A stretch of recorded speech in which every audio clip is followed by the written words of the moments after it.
Proyekto Helmo.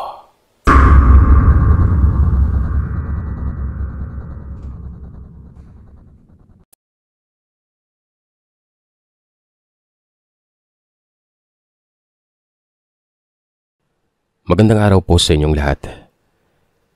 Itago niyo na lamang po ako sa pangalang Jana, Tubong Pagsanhan, sa Samar. Nag-email ako sa inyong channel para ikwento sa inyo ang tungkol sa karanasan ni Lolo Raimundo. Bali si tatay na ang bunsong anak ni Lolo ang nagkwento nito sa amin. Naikwento ko na rin ito sa mga anak ko para kung sakaling mawala man kami dito sa mundo, ay magpapatuloy pa rin ang kwentong ito. Hindi ito basta-basta kwento lang kundi nangyari ito sa tunay na buhay. Nasa inyo na kung maniniwala kayo o ipagkikibit balikat nyo na lamang ito. Tungkol ito sa isang syudad dito sa Samar na wala sa ating mapa. Isang napaka-misteryosong lugar kung saan ang mga naninirahan ay mga engkanto. Ayon kay Lolo, noong kapanahunan niya ay bihira lamang lumitaw ang syudad na ito. Nagpapakita lamang umano ito sa mga taong pinili mismong maging panauhin ng mga matataas na uri ng engkanto. Isa na nga rito si Lolo Raimundo. Marahil, marami na sa inyo ang nakakaalam tungkol sa isang lugar dito sa Samar na kung tawagin, Biringan. Hindi din lingid sa kaalaman ko na marami na sa inyo ang hindi naniniwala na totoo ang tungkol sa mga sabi-sabi sa nasabing lugar na ito. Pero isa po ang ibabahagi kong kwentong ito sa magpapatunay na totoong lumilitaw ang ganitong klaseng syudad. Hindi man natin ito makita sa ngayon pero hindi natin alam na sa mga susunod na henerasyon ay may isang taong tulad ni Lolo na mapipiling bumisita at libutin ang misteryosong syudad na ito. Nangyari ito nung 28 anyos pa lamang si Lolo. Binata siya ng mga panahong yon. Tanging pangingisda ang kinabubuhay ni na Lolo noon. Panganay siya sa kanilang magkakapatid kaya naman siya lang ang katuwang ng kanyang tatay sa paghahanap buhay. Isang gabi, mag-isa umanong ng isda si Lolo. Wala siyang ibang kasama gawa ng may sakit yung tatay niya nun. Habang ipinipwesto niya umano yung kanyang dalang lambat, may nakita siyang kakaibang ibon na halos kasing laki ng manok.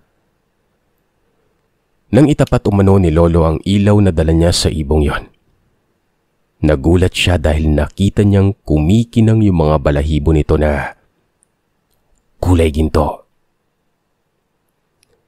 Pilit umanong ikinakampay ng ibon ng mga pakpak nito na halos lubog na rin sa tubig. Gawa ng sadyang maawain daw talaga si Lolo ay dali-dali siyang lumapit sa kinaroroonan ng ibon. Nakita umano niya na nakasabit yung mga paa ng ibon sa isang sirang lambat na nakapulupot sa may bakawan. Ilang minuto rin umano ang ginugol niya upang matanggal yung lambat sa paa ng ibon na yon. Naging maingat umano ang galaw niya para hindi lumaki yung sugat na nasa paa nito, na marahil ay nakuha nito dahil sa higpit ng pagkakapulupot ng tansi ng lambat. Nang tuluyan na niyang may alis doon ang ibon, umahon muna siya sa tubig para dalhin ito sa tuyong lugar. Kinuha ni Lolo yung dala niyang tuyong damit na pamalit at maingat niyang pinunasan ng buong katawan ng ibon. Nang mapansin ni Lolo na nanginginig ito, gumawa siya ng dapog sa tabi at inilapag yung ibon sa lupa na hindi kalayuan doon sa sinindihan niyang dapog. Na mga oras na yun ay nakita raw niya na parang taong tumitig sa kanyang ibon. Yun bang tipong parang nagpapasalamat umano ito sa kanya. Nang makita ni Lolo na medyo tuyo na ang balahibo nito, ay tuluyan na niya itong pinakawalan. Bumulong pa daw umano si Lolo noon at sinabing sana'y manumbalik na raw ang lakas ng ibon para makabalik na ito sa kanyang pugad. Pagkatalikod ni Lolo, muli niyang nilingon yung lugar kung saan niya iniwan yung ibon. Nagulat siya dahil wala na ito doon. Naisip niya na baka lumipad na lamang ito kaya naman bumalik na lamang siya sa kanyang bangka para ayusin yung gagamitin niyang lambat. Nang gabing yon, nakailang hagis na raw siya ng kanyang lambat pero wala siyang nakukuhang isa mang isda.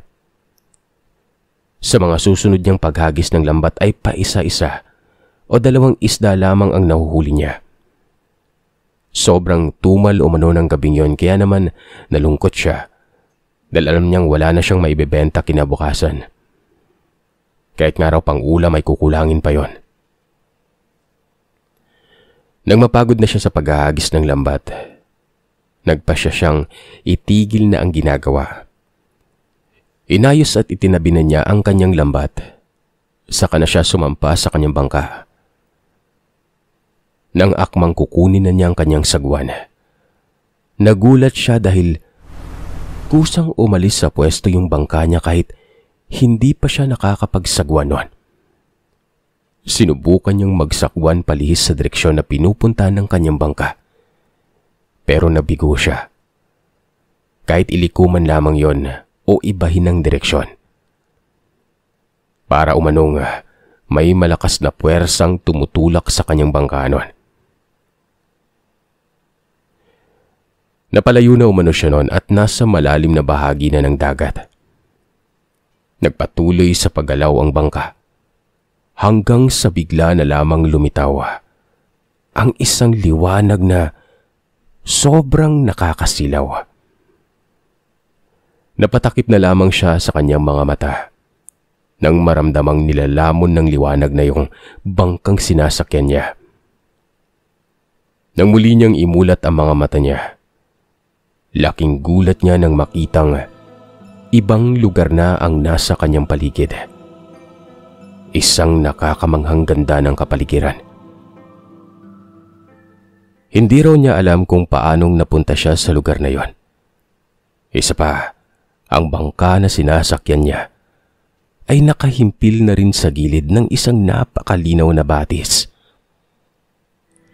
Napakaraming mga paro-paro sa paligid pero hindi yun katulad ng mga paro-paro sa atin.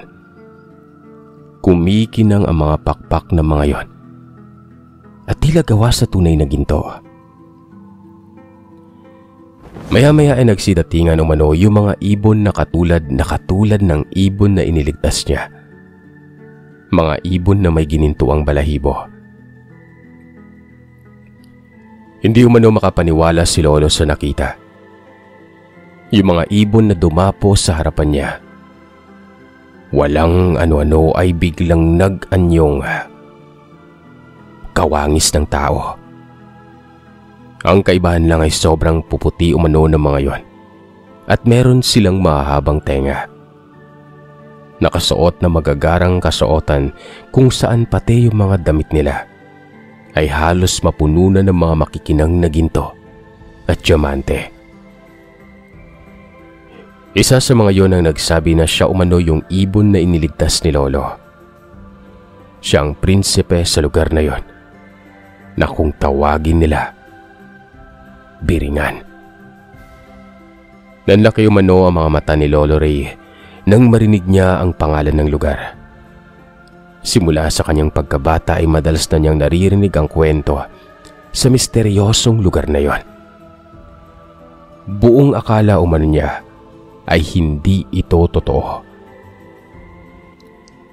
Tinatik-tapik pa niya ang kanyang pisngi para makasigurong hindi siya nananaginip ng mga oras na yon. Ilang beses din niyang kinusot ang mga mata pero wala pa ring pagbabago. Andun at naroroon pa rin ang nakikita niya sa kanyang paligid noon.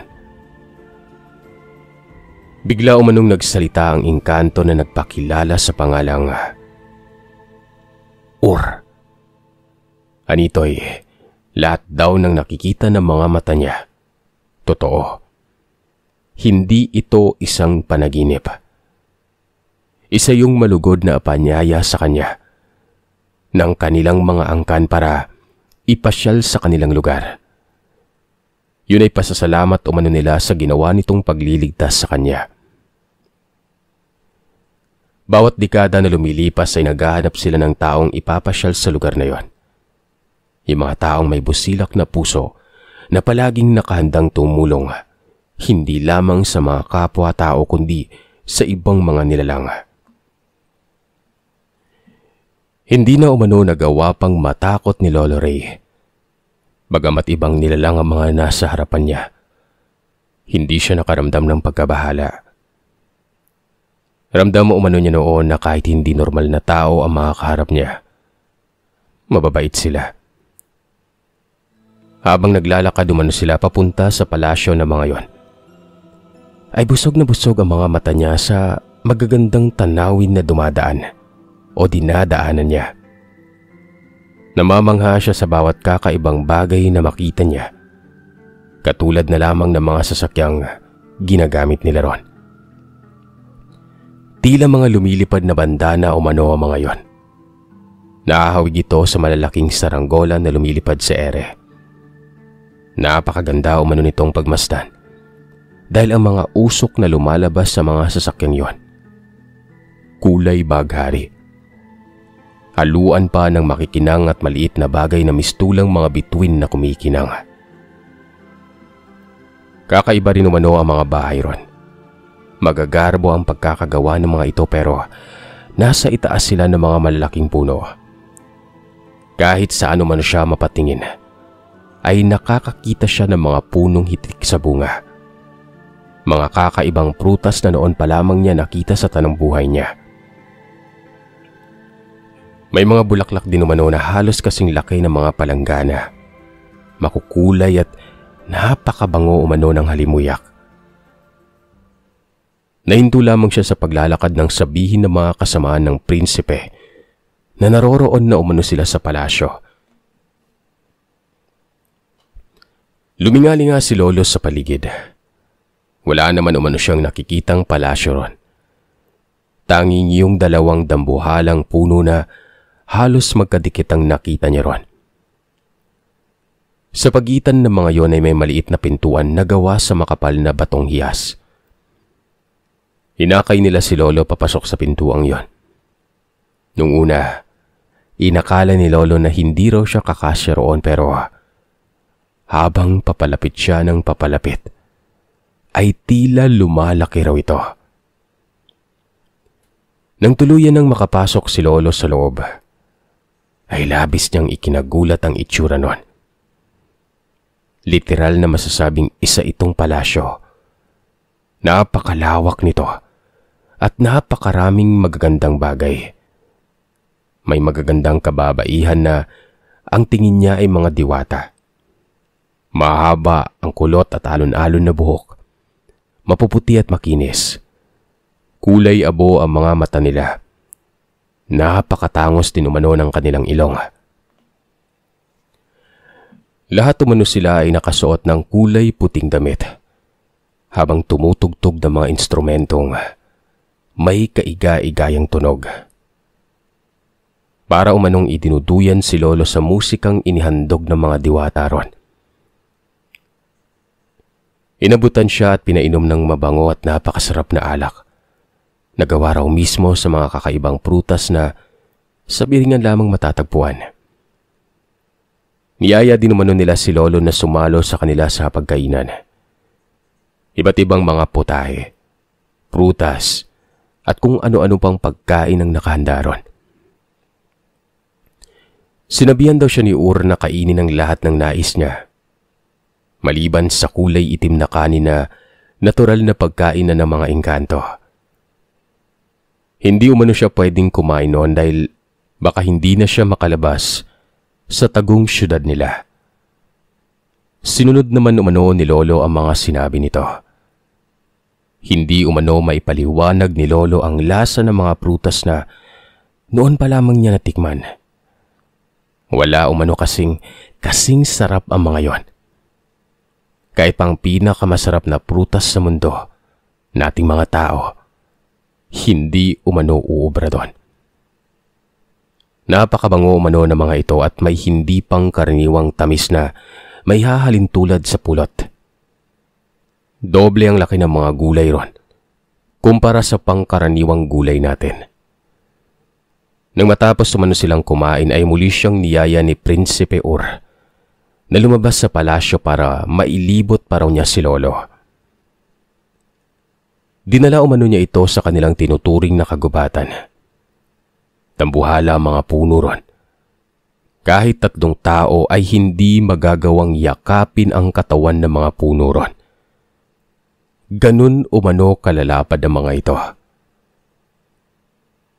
Magkahalong pagkamangha at pagkagulat ang naramdaman niya nang makita ang mga kakaibang hayop na naninirahan sa kagubatang yon. Nakakita siya ng isang napakalaking ahas na kulay puti. May mga kamay at paa ito. At sa pinakalikuran nito ay meron itong 2 maliit na pakpak na ginagamit nito sa paglipad. May mga baboy ramo rin doon na kasing laki lamang ng kuneho. Sa kanilang paglalakad ay may nakasalubong pa raw sila na kabayo na may sungay na tulad ng sausa. Bawat engkantong madadaanan nila, kumakaway sa kanya. Lahat mababait, magigiliw. Salungat sa mga naririnig nating kwento tungkol sa mga engkanto na madalas ay ginagawa pa nilang panakot. Sa ilang oras umano nilang paglilibot ay napakarami na umano nilang lugar na napuntahan. Nariyan nang nagtungo sila sa barangay ng mga duwende na matatagpuan sa hilagang bahagi ng Biringan. Yun umano ang unang pagkakataon na nakakita si Lolo ng mga duwende. Hindi naman umano talaga isang dangkal lang ang liit na mga yon, kundi kasing laki sila ng 7 taong gulang na bata. May mga nakita umano si Lolo ng mga kulay puting duwende. Meron ding kulay itim na yung balat ay halos kakulay na ng uling. Nagpunta rin sila sa kanlurang bahagi ng syudad kung saan mga kalahating engkantado at engkantada at kalahating kabayo ang mga nakatira doon. Balwarte umano ng mga tikbalang ang kanlurang bahagi. Ayon sa paglalarawan ni Lolo, ay hindi naman umano nakakatakot ang itsura ng mga tikbalang gawa ng magaganda at makikisig naman daw yung mukha nila. Ang kaibahan lamang nila sa mga normal na engkanto, may 4 na paa sila na tulad ng mga kabayo. May nakita din umano si Lolo Raimundo ng mga engkantong may hindi kaaya-ayang wangis. Nakakatakot ang mga itsura nila pero hindi naman sila masasama. Karaniwan sa kanila, mabalahibo, may mga pangil at may maraming mga mata. Nang mapagod na sila sa paglalakad ay sumakay raw sila sa sasakyang lumilipad. Habang nasa itaas naman, kitang-kita niya ang ganda ng buong lugar. Ibang-iba umano ang dating ng lugar na yon sa pangkaraniwang syudad na madalas nating pinupuntahan. Nang bumalik silang muli sa tahanan ni Ur, ay nagpasalamat umano sa kanila si Lolo. Pero kasabay ng pagpapasalamat na ito, ang kanyang pamamaalam. Sinabihan niya si Ur na nais na niyang bumalik sa kanila gawa ng walang makakasama sa pagtatrabaho ang kanyang tatay. Isang kumpas lamang umano ng daliri ni Ur, ay muling lumitaw yung nakakasilaw na liwanag. Sinabihan siya nito na pumasok na roon para sa gayon ay makabalik na siya sa lugar ng kanyang pinabulan. Nang makapasok na nga si Lolo sa liwanag, ay bigla siyang nagising sa tila isang mahimbing na pagkakatulog. Nagulat siya dahil napakaraming taong nakapaligid sa kanya. Kabilang na roon ang kanyang nanay, tatay at mga kapatid. Napayakap sa kanya noon ang kanyang nanay Nelly. Nagtaka siya dahil umiiyak daw ang mga yon.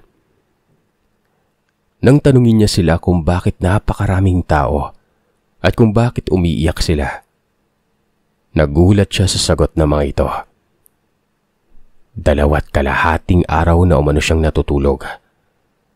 Iba't ibang paraan na ang ginawa ng kanyang pamilya at mga kamag-anak para gisingin siya, pero hindi umano yun umubra. Nanatiling mahimbing ang tulog niya. Hindi lubos sa kalain ni Lolo na ang konting oras na ginugol niya sa paglalakbay sa Biringan ay katumbas na ng mahigit 2 araw. Ayon sa kwento ng kanyang mga magulang, umaga na raw at hindi pa siya nakakauwi, kaya naman nag-alala na sila. Pumunta umano sila sa lugar kung saan ito nangingisda. At doon ay nakita nila si Lolo na nakasakay pa rin sa bangka, pero tulog na tulog ito. Habang halos mapuno naman ng isda ang kanyang bangka noon. Maraming iba't ibang uri umano ng isda ang nasa bangka ni Lolo. Mga isdang sa kaila-ilalimang bahagi pa ng dagat matatagpuan. Hindi umano nila alam kung paanong nahuli ni Lolo ang mga isdang yon. Basta't ipinagpasalamat na lamang nila na napakarami nun. Nang akmang gigisingin na umano nila si Lolo, hindi na ito magising-gising. Alam nila na hindi naman ito patay, gawa ng humihinga ito ng maayos at kung minsan ay umihilik pa. Ang hindi lamang daw talaga maintindihan ay kung bakit anumang gawin nila, hindi ito nagigising. Umabot na nga sa punto na tumawag sila ng mga kalalakihan para pagtulong-tulungang buhatin pa uwi sa bahay si Lolo. Habang nakikinig siya sa kwento ng kanyang pamilya, napapangiti pa raw siya noon. Alam niyang ang kaibigan niyang engkanto na si Or ang may kagagawan kung bakit napakaraming isda sa kanyang bangka ng araw na yon. Ngayong wala naman talaga siyang nahuling ganong karami. Palihim siyang umusal ng pasasalamat sa itinuturing na prinsipe sa buong syudad ng Biringan. Nalaman din niya na naibenta sa malaking halaga ang mga isdang yon. Bagay na malaking tulong sa kanyang mga magulang. Matapos niyang makinig sa mga ikinikwento ng kanyang pamilya, ay siya naman ang nagsimulang magkwento tungkol sa mga engkantong umakay sa kanya patungo sa maalapat na lugar na matatagpuan dito sa Samar. Halos lahat ng mga taong naroroon ng mga oras na yon, narinig ang kanyang ikinuwento kung paanong inilibot siya ng kaibigang engkanto sa syudad ng Biringan. Lahat ng mga kakaibang bagay na nakita niya ron, detalyado niyang ikinuwento. Pati ang mga pagkain na kinain niya at ang mga pambihirang hayop na nakatira doon. May ilang natakot sa kwento ni Lolo. Meron din namang hindi naniniwala at nagsabing panaginip lamang yon. Pero meron ding naniniwala sa buong kwento, tulad na lamang ng buong pamilya ni Lolo Raimundo. Alam daw kasi nila na hindi imposible ang nangyaring yon. Sadyang makapangyarihan daw talaga ang mga engkanto at malaki rin ang paniniwala nila na talagang may syudad na Biringan dito sa Samar. Ang lugar kung saan payak na namumuhay ang mga nilalang na hindi natin kauri.